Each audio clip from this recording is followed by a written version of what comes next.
Hello guys, मैं हूं mister रोशन और मैं आपके लिए नेक्स्ट एग्ज़ाम के लिए भारत में उपनिवेशवाद और राष्ट्रवाद का फर्स्ट चैप्टर लेकर आया हूं। आइए चलिए इसके बारे में पढ़ते हैं। उपनिवेशवाद और राष्ट्रवाद की व्याख्या, इसके बारे में हम लोग पढ़ते हैं। पहले इसका परिचय। प्राचीन समय से ही एक राज्य दूसरे राज्य को अपने अधीन कर लेता था। जैसे कि पहले के टाइम में राजा महाराजा दूसरे राज्यों पे हमला करके और उन पे अपना अधिकार कर लेते थे, सेम वैसे ही, और अपना साम्राज्य को और ज़्यादा ये बढ़ा लेता था। तो इसे ही उस टाइम पे साम्राज्यवाद कहा गया था। हाँ, इसमें ये भी हम लोग कह सकते हैं कि इसमें लूटपाट भी शामिल थी, जाहिर सी बात है। इस विचारधारा ने आगे चल के उपनिवेशवाद को जन्म दिया, जिसमें कोई ताकतवर देश किसी कमज़ोर देश पे अपना कब्जा कर लेता है और उसकी धन, ज़मीन, संसाधन और लोगों को अपने फ़ायदे के लिए इस्तेमाल करता है। उपनिवेशवाद का उदय।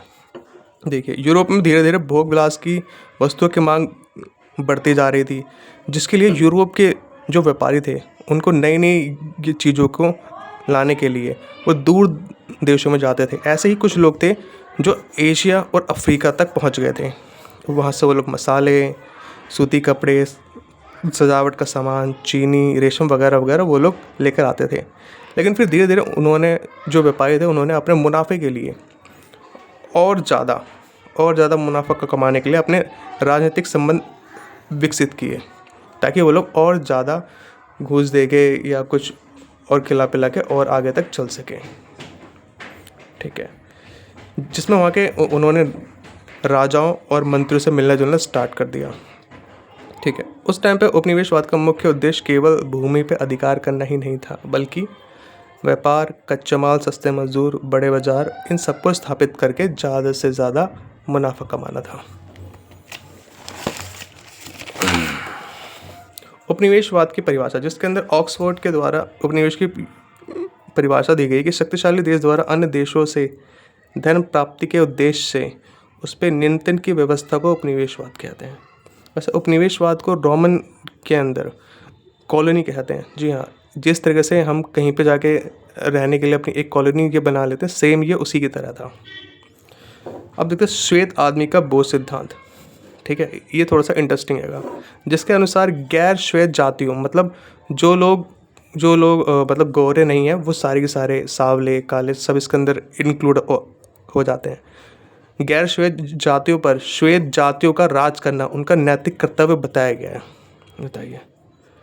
ओके, यहाँ पे एक और राइटर का पामर, जब विकसित राष्ट्र अविकसित राष्ट्रों पर अपना राजनीतिक और आर्थिक नियंत्रण प्राप्त कर लेते हैं, उसे ही उपनिवेशवाद कहते हैं।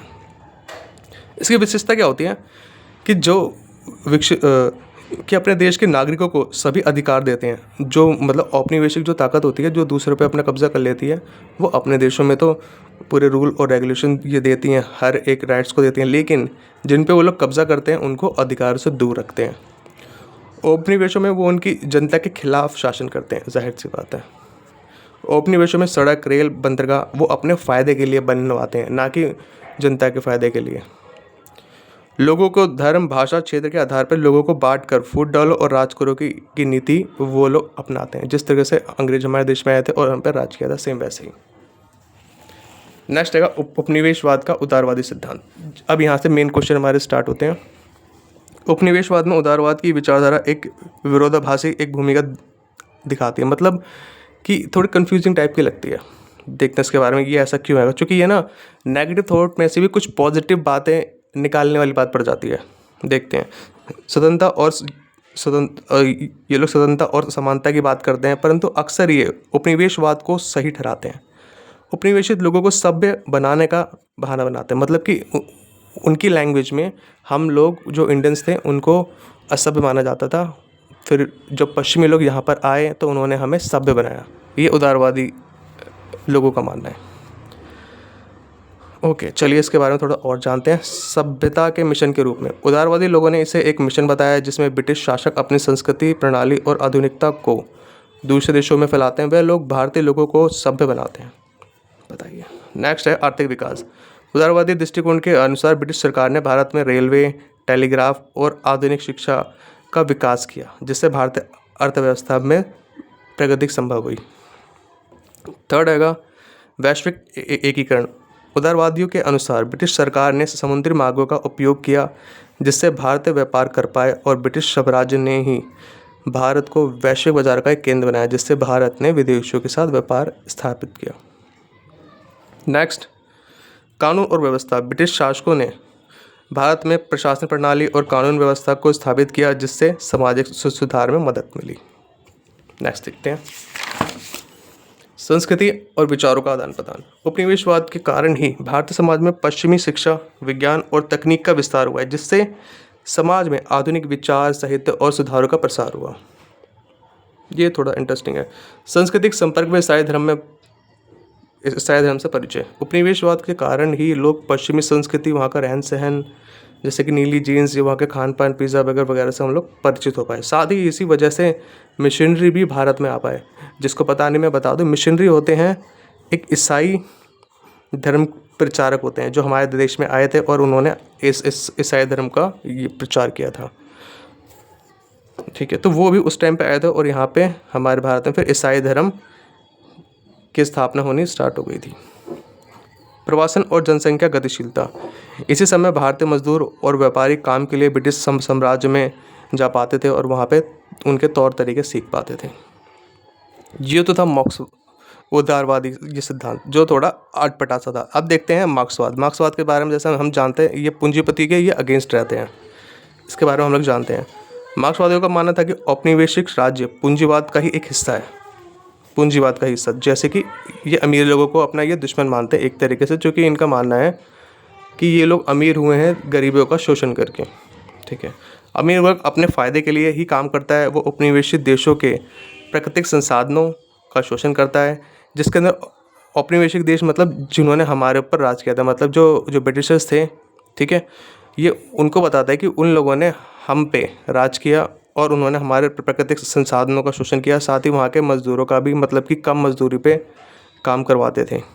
ठीक है, जिसकी वजह से अमीर और गरीब में असमानता फैल गई, जिसकी वजह से जो मज़दूर थे उनको कम से कम मजदूरी दी जाती थी और उन पर भारी से भारी टैक्स लगाया जाता था, जिसकी वजह से गरीब किसानों को कम दाम पर अपना कच्चा माल बेचना पड़ जाता था, जिससे कि धीरे धीरे जो भारत के जो उद्योग थे वो बंद होने की कगार पे आ गए थे। इसके हम लोग कुछ पॉइंट्स के बारे में हम लोग जान लेते हैं मार्क्सवादी दृष्टिकोण के बारे में। जी हाँ, इसके अंदर आर्थिक शोषण है, संसाधनों का दोहन, श्रम का शोषण, ठीक है, धन का बहाव, निवेश की कमी, आर्थिक असमानता, भारतीय अर्थव्यवस्था की गिरावट यानी कि कृषि संकट, स्वदेशी उद्योगों का नाश। ठीक है, आर्थिक शोषण, व्यस्त संसाधनों का दोहन। ब्रिटिश शासकों ने भारत के संसाधनों का शोषण किया, साथ ही मजदूरों का भी किया। देखो, हमारे संसाधनों का शोषण कैसे किया। हमारे यहाँ से महंगी महंगी जो लकड़ी थी, हीरे जवाहरात थे, बहुत सारी इंपॉर्टेंट चीज़ थी, यहाँ तक कि जो इम्पोर्टेंट जो तलवारें जो कलाकृति थे वो अपने देश में लेके गए थे। ठीक है, और वो लोग, कमाल की बात है, वो लोग अपने काम के लिए मजदूरी भी हमसे ही करवाते थे और हमें कम पैसे देते थे हमारे देश में। तो इसलिए हमारे देश से जो कच्चा माल था वो सस्ते में निर्यात किया जाता था और इंग्लैंड में बने, वहाँ की फैक्ट्री में बने जो सस्ते जो सामान थे वो हमारे यहाँ पे बेचे जाते थे, जिसकी वजह से हमारा जो कपड़ा उद्योग था वो इतना ज़्यादा चल नहीं पाता था और धीरे धीरे वो बंद होने की कगार पे आ गया था। श्रम का शोषण, भारतीय मजदूर और किसानों से बहुत कम मजदूरी में काम कराया जाता था और उन पर भारी कर लगाया जाता था, जिससे ब्रिटिश उद्योगों को फ़ायदा हुआ। स्वदेशी उद्योगों का नाश, जैसे कि हमारे स्वदेशी का मतलब होता है हमारे ही देश। ठीक है, ब्रिटिश नीतियों ने भारतीय स्वदेशी उद्योगों को नष्ट कर दिया, जिससे भारतीय अर्थव्यवस्था कमज़ोर हो गई। कपड़ा उद्योग, भारत में कपड़ा जो कपास होता है वो इंग्लैंड भेजा जाने लगा और इंग्लैंड में बना कपड़ा भारतीय बाज़ारों में बेचा जाने लगा, जिससे भारतीय कपड़ा जो उद्योग था वो धीरे धीरे बर्बाद होता चला गया। जाहिर सी बात है, जो ब्रिटिश लोगों का जो कपड़े थे वो सस्ते मिलते थे और हमारे जो हाथ की कढ़ाई के थे वो महंगे बिकते थे, जिसकी वजह से हमारे जो कपड़े की डिमांड तो थी लेकिन वो महंगे बिकने के कारण लोग उनको खरीदने से अपने हाथ पीछे हटा लेते थे। कुटीर उद्योग का मतलब होता है छोटे उद्योग। ठीक है, जैसे छोटे छोटे उद्योग हुए, बिंदी बनाना, टोकरी बनाना वगैरह वगैरह, ऐसे ही छोटे उद्योग जैसे बिंदी, चूड़ी, टोकरी आदि ये बनाने वाले उद्योग बंद होने लगे, जिससे लाखों लोग बेरोजगार हो गए। धन का बहाव, भारत से ज़्यादा निर्यात किया जाता था परंतु बदले में कम आयात होता था, जिससे धन का बहाव ब्रिटेन की ओर हो जाता था और भारतीय करों और संसाधनों का उपयोग ब्रिटिश साम्राज्य के लिए हुआ। आर्थिक असमानता। धन के निकास के कारण भारतीय अर्थव्यवस्था को धक्का लगा, जिससे देश में गरीबी और भुखमरी बढ़ गई और जो गरीब थे वो और गरीब हो गए।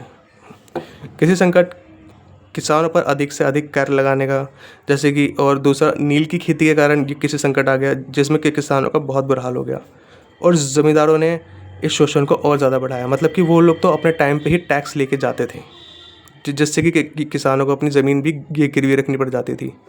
निवेश की कमी। धन निकास के कारण भारतीय उद्योगों में निवेश की कमी आई और इसके कारण जो उनके उद्योग थे वो धीरे धीरे बंद होते चले गए। कईयों की नौकरी चली गई, बहुत सारे वर्कर थे जिनको काम नहीं ये मिल पाता था, तो उन्हें मजबूरन ब्रिटिशर्स के वहाँ पे कम मजदूरी पे काम करना पड़ता था। साथ ही पैसे ना होने के कारण जो राजा लोग थे वो भी शिक्षा, स्वास्थ्य और सामाजिक सेवाओं में निवेश नहीं कर पाते थे। थर्ड इसका एक और रहेगा उत्तर उपनिवेशवाद। वैसे तो इसका मार्क्सवाद तक ही बहुत ज़्यादा इंपॉर्टेंट है, पर ये भी मायने रखता है। उत्तर उपनिवेशवाद, इसके अंदर यह चीज़ दिखाई गई कि जब कोई देश किसी विदेशी शासन से जब आज़ाद हो जाता है, तब वह अपने समाज, राजनीति और अर्थव्यवस्था को किस तरीके से सुधारने की कोशिश करता है, जिसमें सबसे पहले वो समाज में फैली असमानता और अन्याय को पहचानता है और उन्हें दूर करता है। साथ ही अपनी भाषा, संस्कृति और पहचान को वापस पाने की कोशिश करता है। अंग्रेज़ों ने जो सोचा और जो व्यवस्था बनाई थी उससे बाहर निकल कर हमें समाज को अपनी नज़र से देखना चाहिए। ये नज़रिया हमें यही सिखाता है। ठीक है, इसके बारे में हम लोग ढंग से देखते हैं। ऐतिहासिक कारक। विदेशी शासकों से स्वतंत्रता प्राप्ति के बाद भी उन देशों में विदेशी प्रभाव लंबे समय तक बना रहा। उनकी बनी नीतियाँ हमारे जीवन पर गहरा असर डालती हैं आज भी। मतलब उनकी जो नीतियाँ बनाई थी, आज भी हम कहीं ना कहीं उन नीतियों को ये फॉलो कर रहे हैं। सांस्कृतिक पुनरुत्थान। ये पुनरुत्थान का मतलब होता है ये दोबारा से उसको जीवन देना। विदेशी शासन के बाद उन देशों को अपनी सांस्कृतिक पहचान और विरासत को पुनः स्थापित करना चाहिए जिन्हें विदेशी शासकों ने दबा दिया था। इस प्रकार अपनी भाषा, साहित्य और कला को पुनर्जीवन करना चाहिए। पर्यावरणीय न्याय। औपनिवेशिक शासकों ने प्राकृतिक संसाधनों का बहुत अधिक शोषण कर दिया, जिससे जंगल, पानी, जमीन और वन भी शामिल हैं। तो उपनिवेशवाद की कहता है कि हमें उनका सही उपयोग करना चाहिए, जिससे कि प्रकृति की रक्षा हो और सतत पोषणीय विकास हो सके। जाहिर सी बात है, ये सोच काफ़ी अच्छी थी। मानसिक उपनिवेशवाद से मुक्ति। अंग्रेजों के शासन में लोगों को ये महसूस कराया गया कि वे कमज़ोर हैं, जबकि उत्तर उपनिवेशवाद द्वारा सोच को तोड़ने की बात कही गई। उन लोगों को अपनी शक्ति, क्षमता और आत्मसम्मान पर भरोसा करना सिखाया। जाहिर सी बात है, जैसे कि जितने भी जो अंग्रेज़ लोग हैं वो कहीं भी बिना डरे कहीं पे भी ये चले जाते हैं, लेकिन कोई इंडियन से अगर कोई जाता है तो उसके मन में कुछ संकोच रह जाता है। नेक्स्ट पढ़ते हैं, राजनीतिक आर्थिक स्वतंत्रता। कई देशों ने आज़ादी तो प्राप्त कर ली, परंतु वे फिर भी आर्थिक रूप से आत्मनिर्भर नहीं बन पाए। जाहिर सी बात है, जिस तरह से ये पाकिस्तान है वो आज़ाद तो हो गया, लेकिन आर्थिक रूप से वो इतना ज़्यादा मजबूत नहीं है। सिर्फ झंडा फहराने से और सरकार को ये बदलने से हम स्वतंत्र नहीं हो पाएंगे। हमें अपनी नीतियों और संसाधनों पर खुद नियंत्रण रखना चाहिए। जाहिर सी बात है, कोई देश अगर अपनी नीतियाँ ये खुद नहीं बना सकता और अपने संसाधन को ठीक से अगर यूज़ नहीं कर सकता, तब तो वो किसी और देश की फिर कठपुतली बन जाता है। ठीक है, सामाजिक न्याय। उत्तर उपनिवेशवाद का कहना है कि हमें न्याय प्रणाली में सुधार करके ऐसा उसको बनाना चाहिए जिसमें न्याय सभी के लिए समान हो, साथ ही समानता रखनी चाहिए ताकि कानून निष्पक्ष होकर काम कर सके। ठीक है, शिक्षा और जागरूकता। शिक्षा के जरिए हमें लोगों को अपनी संस्कृति, इतिहास और अपनी विरासत के बारे में जागरूक करना चाहिए ताकि वह समझ सके कि उन कुर्बानियों को और अपनी आज़ादी और सम्मान को बनाए रखने के लिए वो कोशिश कर सके कि इस बार हम लोग गुलाम बन गए ना चाहते हुए भी, पर आगे ऐसा कुछ ना हो सके। इसलिए हमें आज भी उन सारी कुर्बानियों को याद रखना चाहिए। ठीक है सर, आज के लिए इतना ही। बाकी इसका नेक्स्ट पार्ट जल्दी मैं अपलोड करता हूँ।